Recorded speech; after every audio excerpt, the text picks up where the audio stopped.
Question आया जी mains 2025 के अंदर, जहां आपको मैट्रिक्स ए दे रखा है, मैट्रिक्स पी दे रखा है। अब ये मैट्रिक्स पी को देखकर आप देखोगे cos minus sine sine cos ना, तो इसको देखकर बहुत सारे इक्वेशंस यहाँ से बन जाते हैं, जिसमें से यहाँ पर आपको बी बराबर पी ए पी ट्रांसपोज दे रखा है, सी बराबर पी ट्रांसपोज बी टेस टू 10 पी दे रखा है, एंड फाइंड करना है sum of the diagonal elements of a सी।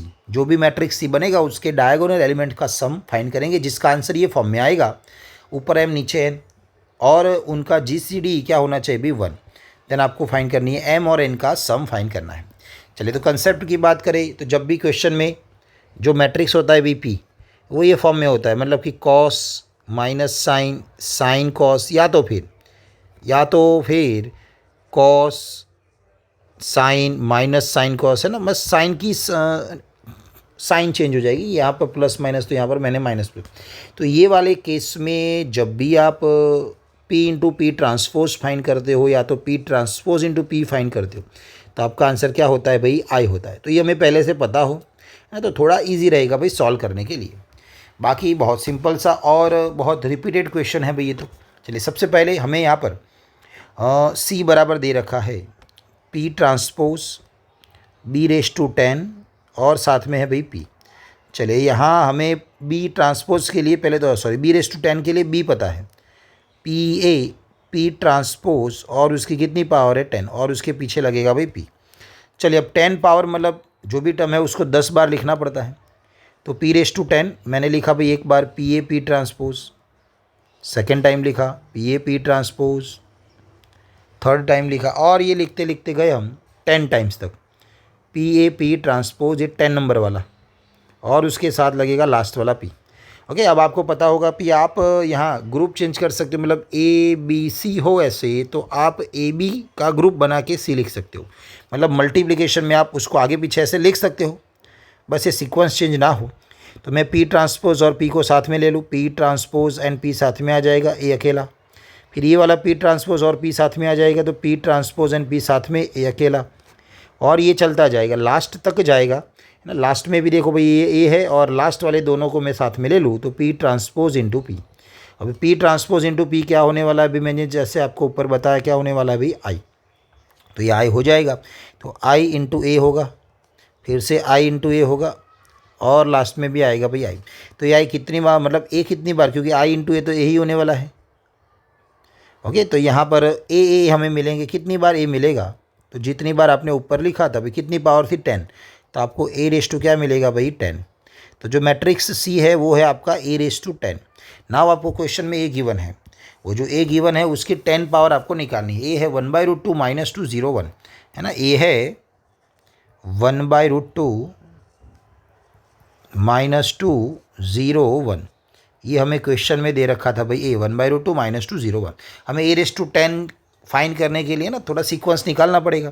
तो चलो, मैं पहले यहाँ पर ए स्क्वायर लिखूँ, तो ए स्क्वायर कैसे बनता होता है अभी, ए इंटू ए करके।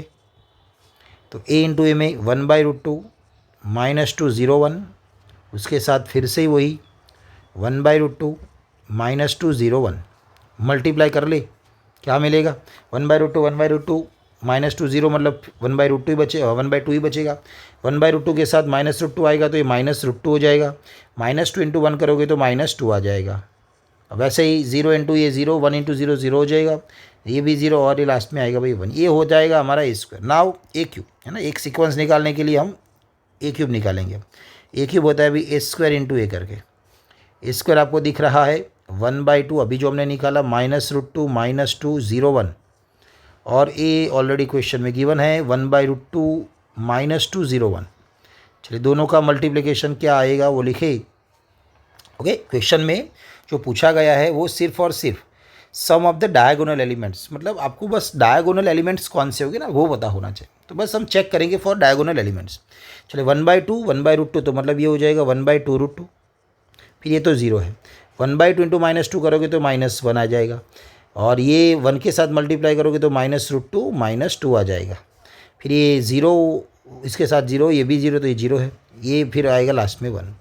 तो ये हो जाएगा आपका ए क्यूब, है ना। तो मैं फिर से लिखूँ तो 1/2√2 है, ये -1 -2 मतलब -3 लिख सकते हो, -3 -√2 आप लिख सकते हो। नीचे 0 1 है, तो ये ए क्यूब हो जाएगा। तो बस वैसे ही आपको निकालना है a⁻10। ओके, बट हमें क्वेश्चन में सिर्फ डायगोनल एलिमेंट के बारे में बोला गया था, तो हम सिर्फ डायगोनल एलिमेंट के बारे में लिखेंगे।